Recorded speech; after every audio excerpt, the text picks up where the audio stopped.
My brothers, my sisters, my elders, today inside these marble halls of the United Nations, history pauses. The General Assembly is in its 80th year. I request Protocol to escort His Excellency and invite him to address the Assembly.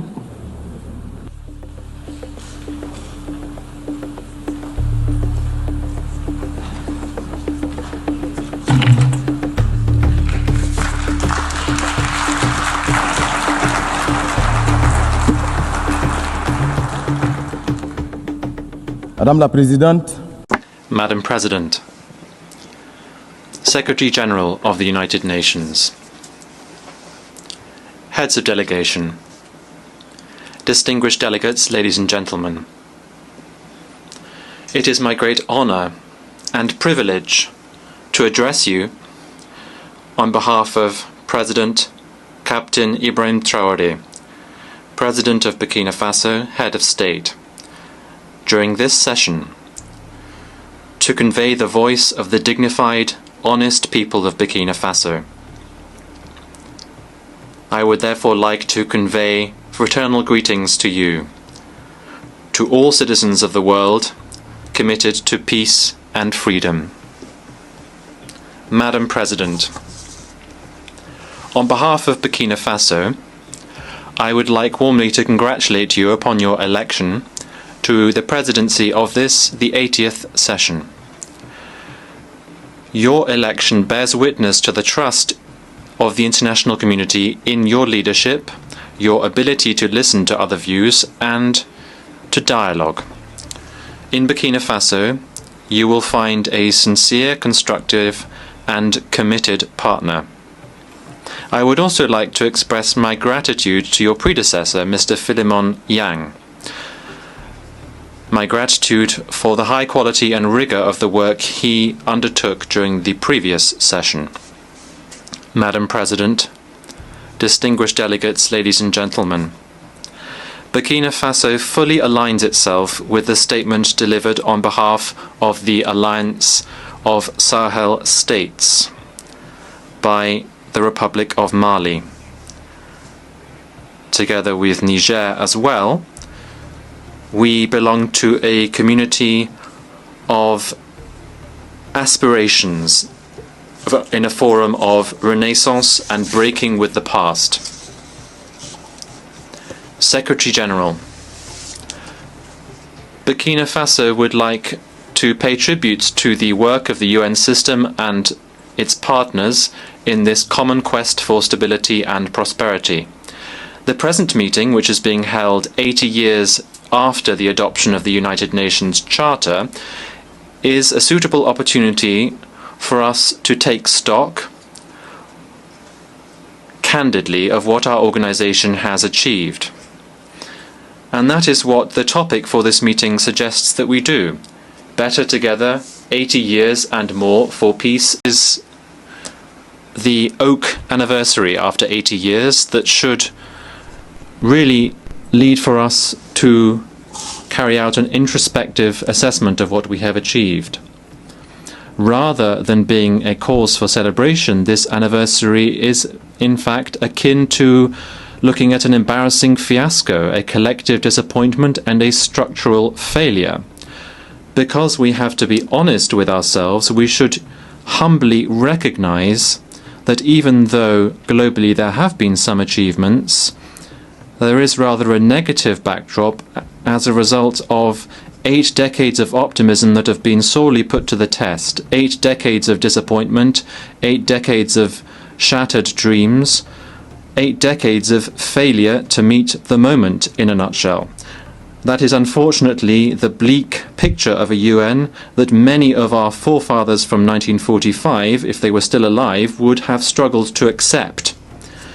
It is therefore difficult to celebrate given such a mixed backdrop to this anniversary. How can we understand the fact that Africa, the cradle of humanity and where there are so many conflicts, and which represents more than 1 billion human beings, remains excluded from the Security Council's decision-making bodies? How can we accept the fact that peacekeeping missions, financed to the tunes of billions of dollars are leaving our countries in the lurch and are leaving behind frustration and suffering rather than tangible results. The causes of this collective failure are well known to all, notably the member states themselves, who, after 8 decades, have, within this General Assembly, devoted their energies to defend noble causes and to propose realistic reforms without being successful in this quest. What can we do if the decisions of the General Assembly, which are not binding, are simply making it irredeemably inaudible and ineffective?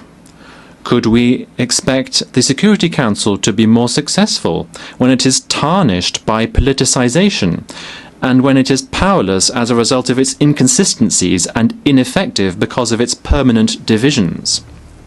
What is even worse is that this Council, whose role today is misused, the Council is in fact a troublemaker as a result of the tacit, underhand and sometimes active complicity of some of its permanent members, who are themselves major actors and financiers of the crises of our time.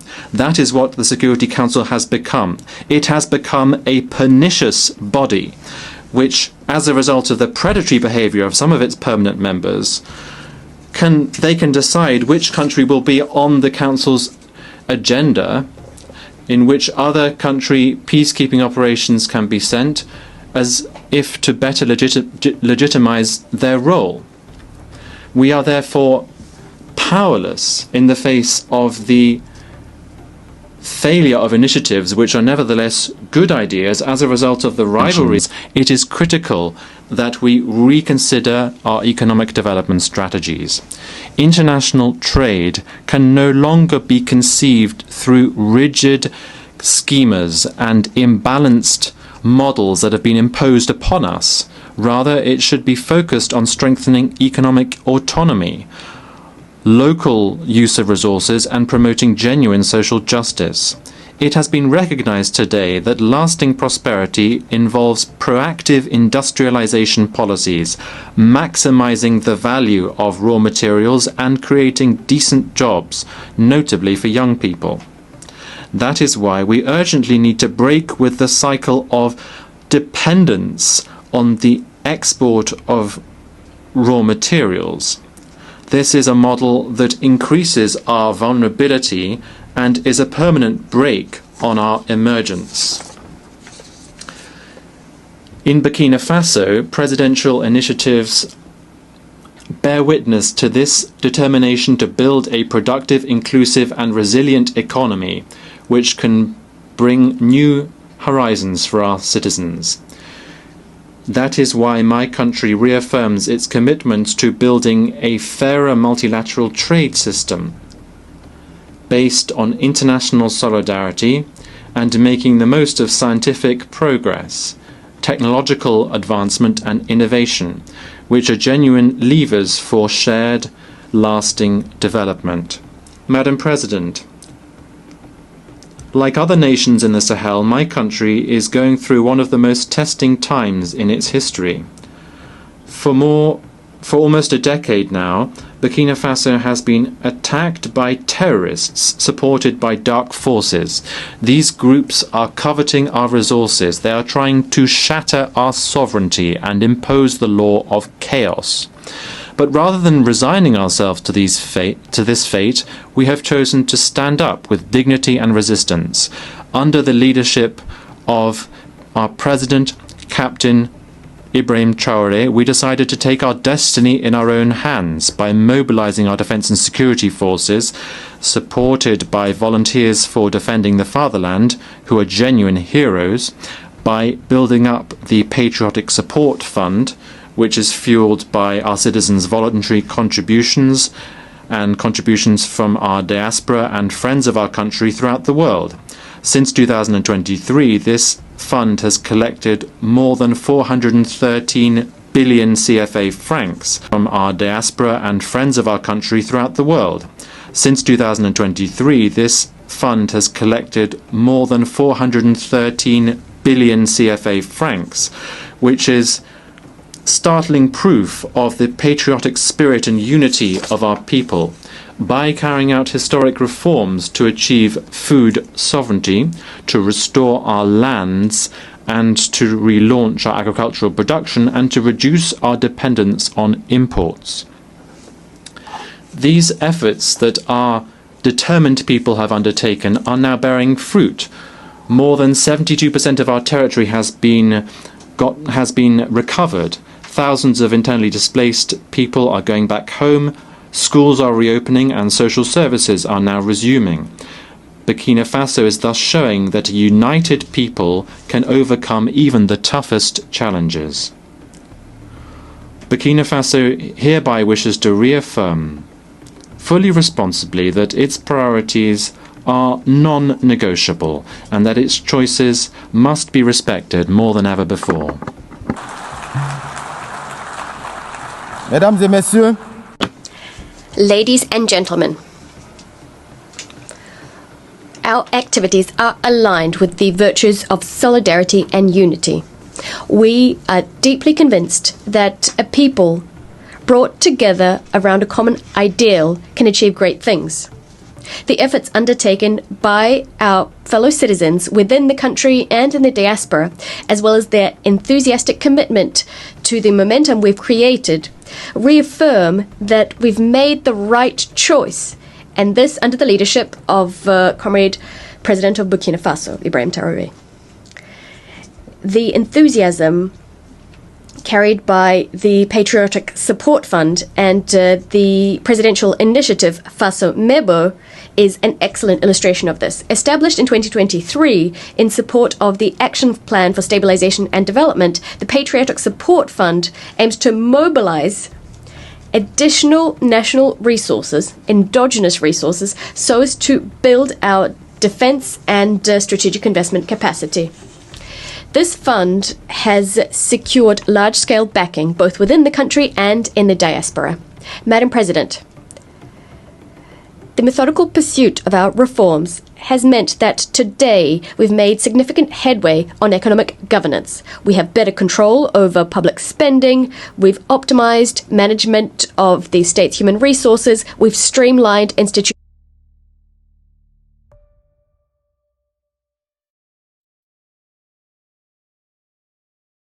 Not at all. It is us asserting that we have the right to determine what happens to us, to pinpoint our own priorities, and to craft regional cooperation that exclusively serves our people. This choice is a matter of dignity. We are refusing a system whereby our countries were all too often used as a territory for the maneuvering by foreign players in pursuit of foreign agendas. It is our willingness to be the agents of our history, to write ourselves the future our children will live out.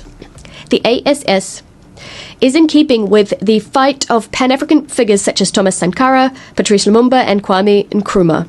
Today, a new generation of leaders is taking up the baton. Firmly convinced, and this conviction brimming with inspiration, the inspiration given by the father of the August 1983 revolution, the idea that only struggle liberates. Madam President, Africa, for 80 years now, has sought to claim its legitimate place on the Security Council. It is high time to deeply reform our organization. Specifically, what we need is to introduce a bold Security Council reform, granting Africa a permanent seat on the Council. We must also improve resource management to make the United Nations more effective, to bring it closer to the people it claims to serve. We must also staunchly address the structural causes of international injustice, whether that be terrorism that's been instrumentalized by some, the embargo on Cuba, sanctions against Venezuela, Russia, Nicaragua, inter alia, and the Israeli-Palestinian conflict, the impasse that surrounds it. There's also the role to be played by China in our future. There is also the specific case of the Bolivarian Republic of Venezuela. We'd like to reiterate our unswerving support to the Venezuelan people, which for decades has suffered campaigns of isolation, illegal sanctions, and constant provocations. Faced with this flagrant interference in the sovereign affairs of this nation and this economic attack, which has disastrous humanitarian consequences, we'd like to express our solidarity with this country, Venezuela. Venezuela, which is resisting with dignity so as to maintain its right to craft its own destiny, free from ultimatums and foreign diktats. We appeal to reason and to diplomacy to end all hostile actions directed against Venezuela. Mr. Secretary General, I would now like to address you. It is high time for our organization to change paradigms, because today the United Nations finds itself in the same situation as the defunct League of Nations. The UN isn't able to make its voice heard, to ensure that its own principles are upheld. It's not capable of ensuring compliance with its decisions and resolutions by the powers that be. It's incapable of ensuring respect for international law, of settling many conflicts. Burkina Faso applauds the holding of the 4th International Conference on Financing for Development. It is our hope that the conclusions drawn in Seville will contribute to the advent of a financial architecture that's more equitable, which respects the sovereignty of states and support genuine transformation of developing countries. In a similar vein, it's absolutely vital to address the factors which serve as a brake on the full implementation of the Sustainable Development Goals, which are supposed to enact positive transformation in our world under the auspices of the United Nations. Ladies and gentlemen, 80 years after the penning of the UN Charter, our organization has not fulfilled the hopes pinned on it in 1945, far from it. 80 years on, our world brims with injustice and suffering. There are risks of yet another large-scale conflict. They're becoming increasingly palpable. This is a source of concern for the future. But it is not too late to give new impetus to our common home, the impetus it currently lacks. Burkina Faso, true to its Pan-Africanist heritage, would like to reiterate its faith in renewed, fair and equitable multilateralism. We will resolutely defend our sovereignty and our dignity. However, we will also stretch out our hands to all nations enamored of justice, freedom and solidarity. Long live the United Nations organization, a reformed organization, a credible organization. Long live the Confederation of Sahel States. Long live Burkina Faso, a dignified, sovereign country standing firmly on our own 2 feet. Motherland or death, we shall prevail. I thank you.